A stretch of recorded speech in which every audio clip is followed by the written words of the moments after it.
عملت شوية قراقيش والله تاكلي صوابعك وراهم، ولا زبدة ولا قشطة ولا اي حاجة غير كوباية لبن فقط. شايفين جمال القرص؟ ناشفة كده وطعمها حلو قوي وريحتها قلب البيت كله. وتقوم الصبح تعملي كوباية شاي واحلى فطار بالقرص والشاي. ازيكم يا حبايبي، عاملين ايه؟ يا رب تكونوا بخير. يلا بقى نسمي الله ونصلي على الرسول عليه افضل الصلاة والسلام، واقول لكم طريقة قرص القراقيش. المقادير اللي انا شغالة عليها دي مقادير مظبوطة، مقادير الكيلو دقيق بالظبط. جبت هنا معلقتين من الخميرة، معالق صغيرة من بتاعة الشاي، على معلقتين سكر، ونص كوباية مية دافية، وقلبتهم كويس. طبعا اول حاجة خطوة بعملها بختبر الخميرة. سبتها كده على جنب لحد ما اجهز الدقيق. هنا بقى معايا كيلو دقيق، عليهم معلقة ملح معلقة صغيرة، وعندي هنا روايح الكحك بتجيبيها من عند العطار. وجبت هنا معلقة كبيرة من السمسم، سمسم محمص طبعا. وجبت هنا كيس من الفانيليا. قلبت بقى كده المكونات الجافة مع بعضها. وجبت هنا بالظبط كوبايتين الا ربع زيت على سمنة، بس الاكتر تكون سمنة، والتلات ارباع سمنة والربع زيت. بسيت بقى كده الدقيق، انا عايزة بس الدقيق كله. عايزة الدقيق كله تفركيه بايدك كده لحد ما يدخل في السمنة ويبقى الدقيق شرب الزيت والسمنة كلهم. خلاص انا اتأكدت كده ان هو اتفرك كويس يعني. هنزل بقى كده بالخميرة. الخميرة طبعا بقى ليها وش اهي. بس برضو انا مش عايزة عجن خالص، يعني انا عايزة القرص تكون زي الكحك، ببسها بس. هنا بقى كوباية ونص من اللبن، لبن يكون دافي زي دمعة العين كده بالظبط. وبنزل بشوية بشوية كده علشان مش عايزين نعجن فيها والعجين يعمل عرق. لا انا بلم بس العجينة كده. ايوه كده، انا عايزة الم بس مش عايزة عجن خالص.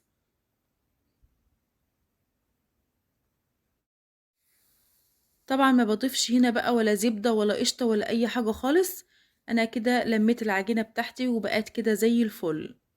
شايفين؟ كفاية عليها بقى كده علشان زي ما قلت لكم ما تعملش عرق. لميت بقى كده العجينة وجبت كيس من بتاع التلاجة، وسبته بقى عليها نص ساعة بالظبط.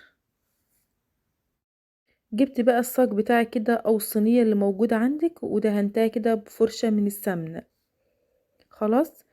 اهم خطوة دي بقى يا بنات، انا هنا كنا الاول بنجيب العجين ونعمله كور صغيرة ونقطع بالقطاعة ونعمل. جبتلك الوقت حل سريع وسهل جدا. جبت الصاج او الصينية على طول ونزلت بكمية العجين فيها، واقعدي بططي كده بايدك او بالنشابة لحد ما تفردي العجينة كلها تبقى كلها متساوية. وعشان العجينة ملمسها كده طري انا فردتها بايدي، محتاجتش نشابة ولا اي حاجة خالص، انا موجودة عندي النشابة.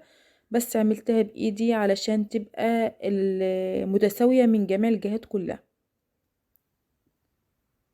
الحتة اللي تحسي ان هي عالية انزلي بيها علشان تبقى كلها متساوية.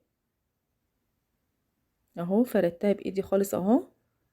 هي سهلة طبعا، وبجد الطريقة سهلة جدا وهتعجبك قوي. وانا متأكدة دلوقتي لما تشوف الفيديو بتاعي ده هتقومي تنفذيها على طول. ولا بتقطعي بقى ولا بتعملي اشكال ولا اي حاجة خالص. في الصينية وحطيها على طول. وقطعيها بقى الاشكال اللي انت عايزاها، مش شرط يعني تعمليها صوابع ولا كده، لا زي ما انت عايزة. هعمل لكم بقى شكل كده حلو وظريف في التقطيع، وزي ما انت حابة بقى قطعيها انت. اهم حاجة بقى بعد ما فردتها كده في الصاج، انزل على الجنوب كلها واسوي بقى الاطراف كلها. كده خلاص الاطراف اتسوت عندي وبقت تمام وزي الفل. جبت بقى الاسكلافر كده بتاع شغل التورت بتاعتي، وعملت كده زي ما انتوا شايفين زجزاج كده. او مش حابة تعمليه عادي سيبيه سادة، بس انا حبيت اعمل الشكل ده بيدي شكل حلو اوي للقرص.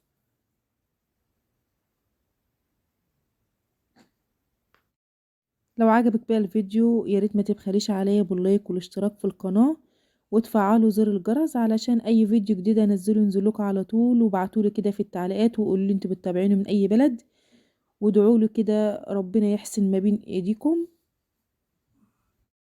بنفس بقى الاسكلابر بالظبط قطعت بقى كده بالطول او بالعرض بس يكون الاجزاء متساوية. طبعا انا قطعت بالاسكلافر ده علشان تطلع كده مشنشرة وحلوة. عايزة تقطعيها بالسكينة عادي مفيش مشكلة، بس انا حبيت اعمل الشكل ده اهو كده زي ما انتوا شايفين. هرجع تاني اعملها كده بالعرض.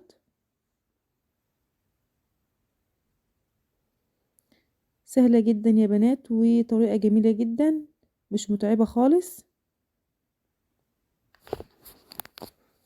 كده بالظبط كده.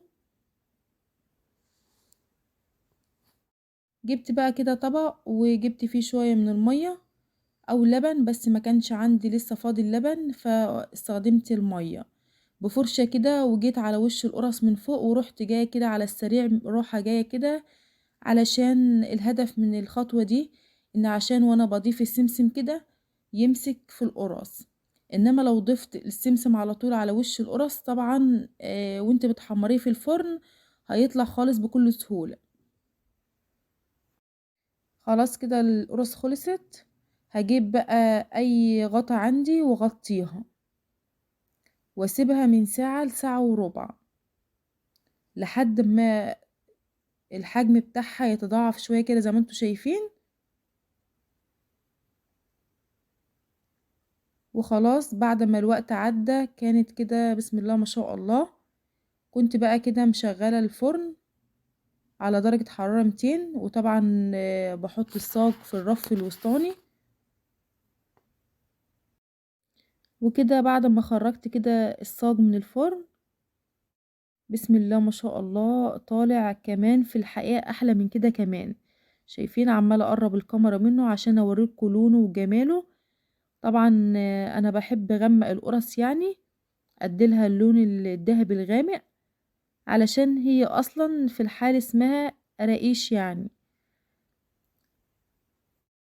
هنا ممكن تقوليلي بقى لا ده القرص لازقه ببعضها، هقولك لا. بجيب السكينه كده زي ما انتوا شايفين معاكم خطوه بخطوه اهو عشان ما تقولوش انا قفلت الفيديو ولا حاجه، لا كله على الحقيقه كده. سلكتي بس كده يا دوبك تسليك بسيط خالص. طبعا انا لو شلت واحده ولا حاجه وجيت افك الباقي هيتفك بكل سهوله. اهو هوريكم دلوقتي. وسمك القرص كلات واحد يعني كلات. وطبعا ما كلفتاش اي حاجة خالص غير كوباية ونص من اللبن زي ما قلتلك، لا جبت قشطة ولا جبت اي حاجة خالص من بره. هي الوقت عايزة تاخد تهوية بس انا عشان اخلص الفيديو مستعجلة يعني، بس هوريكم اهو واحدة اهو. وكمان لسه ما شدتش كمان، شايفين بسم الله ما شاء الله. وطبعا لما بتيجي تعملي قرص وتحسي ان هي لينه معاكي شويه كده ما تخافيش، هي لسه لما بتشم الهواء وبتقعد شويه في الهواء كل مدى بتشد وبتنشف. يعني ما تخافيش لو طلعت معاكي لينه شويه، لا هي بتشد. يعني مش زي ما كنت مخرجاها من الفرن، مش زي ما كنت بقطعها، مش زي الوقت، يعني كل مرحله بتختلف منها من التهويه. هوريك كده وهي بتكسر وتفقش معايا والله بسم الله ما. جربيها بنفس الطريقة اللي انا قلتلك عليها ومش هتندمي، ولا تروحي فرن ولا طابونة، وهتعمليها كمان احسن مني كمان. يا رب يكون فيديو النهاردة عجبكم واستفدتوا منه، وما تنسوش اللايك والاشتراك في القناة وتفعلوا زر الجرس علشان اي فيديو جديد ينزلك على طول. السلام عليكم ورحمة الله وبركاته، باي باي.